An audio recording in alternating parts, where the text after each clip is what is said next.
Thank you very much. Ladies and gentlemen, dear students, teachers, I'm really grateful to be here and present you today my work.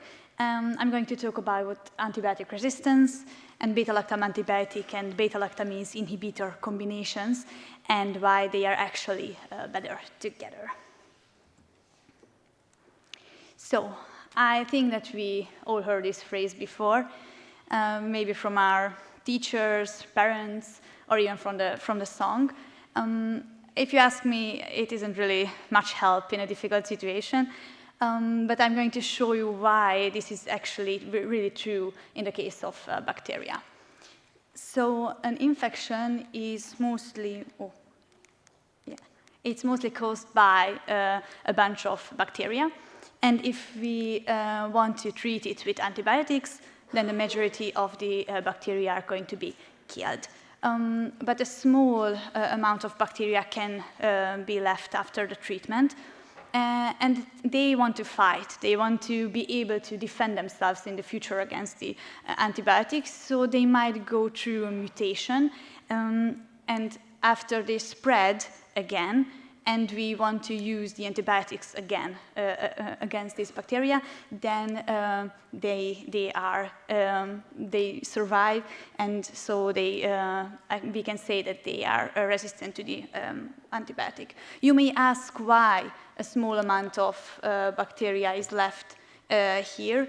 Well, there are a bunch of reasons. I would point out one. When you get an antibiotic prescribed, or patient gets an antibiotic prescribed, they start to take it, and after they feel better, they say, okay, I don't need the antibiotic anymore, I just won't take the drugs till the end, and thereby they leave the antibiotics in their system, so there is time for the mutation and place. So take-home message is always take your antibiotics until the end to be able to prevent this from happening.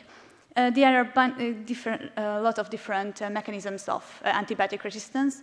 One of them are different enzymes, and we are focusing on beta-lactamases.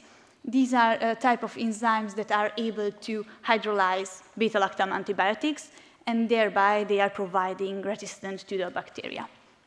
But in the case, if we inhibit this process with beta-lactamase inhibitors and we combine them with the beta-lactam antibiotics, then the resistance might be gone. So when combining these two or different antibiotics with inhibitors, we might have actually effective antibiotics again. So a bit about our project. Our aims are to identify which resistance genes, mostly which beta-lactamases, are prone to cause resistance at the highest rate. Then, of course, we also want to determine which are the most dangerous strains spreading in our environment. And of course, we want to be able to say which are the most effective combinations against the strains that are containing the genes. So these are all connected to each other at the end.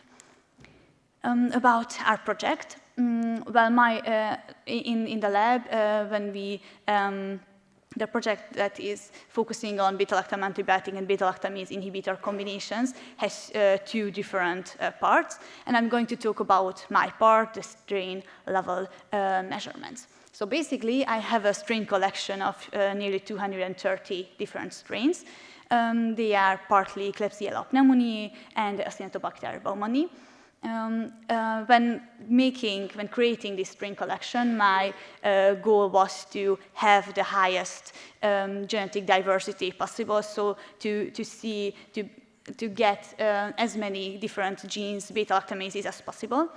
And since we know the genetic background of every strain, because they are all whole genome sequenced, I was able to pick out those that I want to use in the experiments.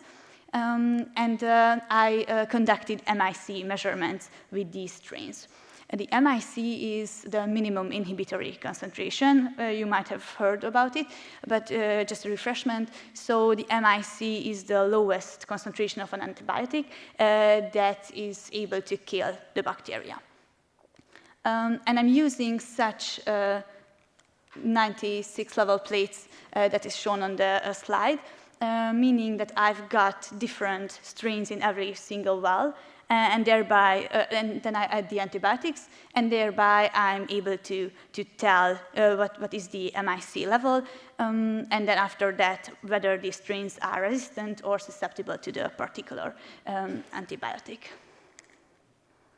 I brought you a table as well about the combinations that we are working with. So you can see in the first column the beta-lactam antibiotics, then the beta-lactamase inhibitors, and I would point out the column of the clinical phase, since in our experiments, we are mostly focusing on combinations that are in some stage of clinical development, because we want to be able to say or tell predictions about whether the combinations are going to be effective in the future when we actually start to use them worldwide in the clinics. But we also have a few old combinations, the ones that are completed the clinical trials.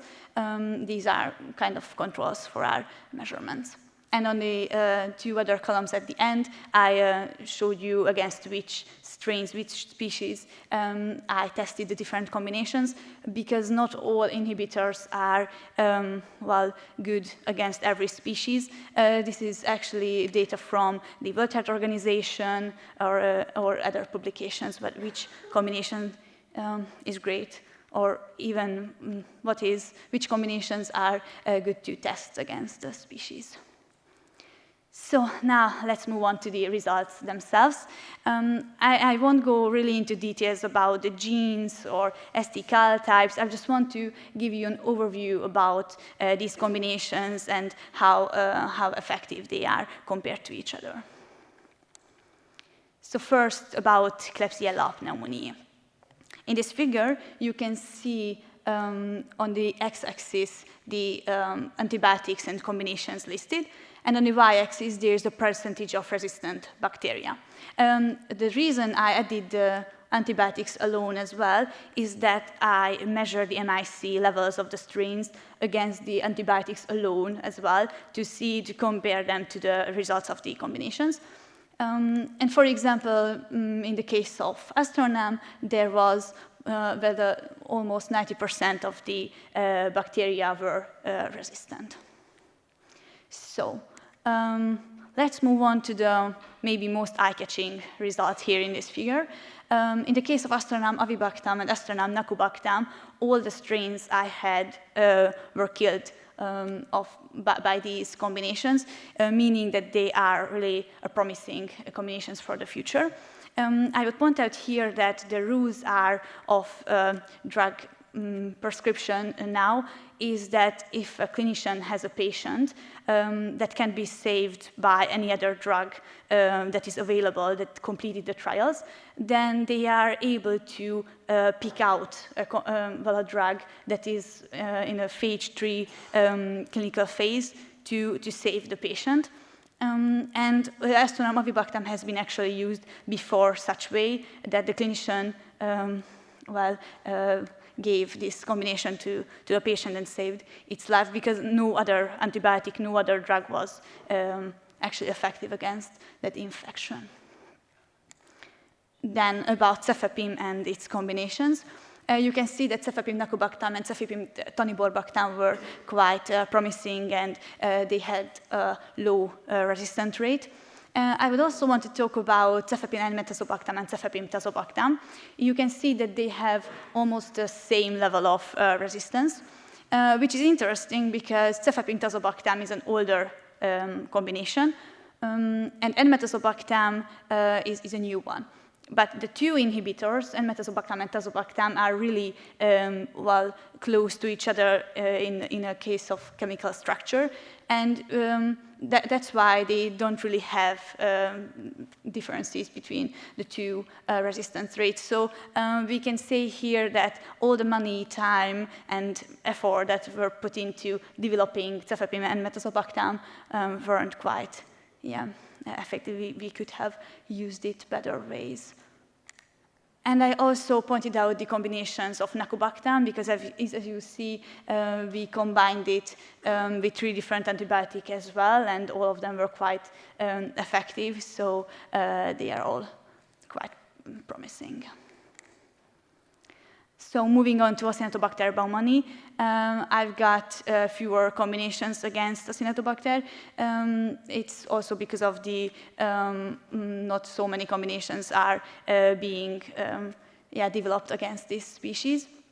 But here I also got one combination that was completely effective. So Bactam durlobactam, it also killed all of the strains I had against this combination. So it's as well quite promising. So to conclude everything I was talking about, I tested 230 strains against 13 different combinations in order to see whether these combinations are effective, whether there is actually a resistance to them right now, even that we didn't start to use them in the clinics and in the hospitals. It points out that these genes can be transferred, and there are a lot of resistance genes in our environment that are actually really dangerous, and they can provide resistance to even these newly developed drug molecules. And after we are going to go more into details about the genes, about all the strains, we are going to have a bigger picture about the effectiveness of these combinations. And hereby, I want to mention my mentor, Bálint Kincses. I'm really grateful for all of his help and advices during my work in his lab. And I'm also really grateful for the National Academy of Scientists Education, because they are the ones that are responsible for me being able to be part of this lab, so I'm quite grateful. And also, thank you for your kind attention. If you have any questions according to the presentation, I'm going to be around, so please reach out to me and we can talk about it. So thank you. Thank you very much.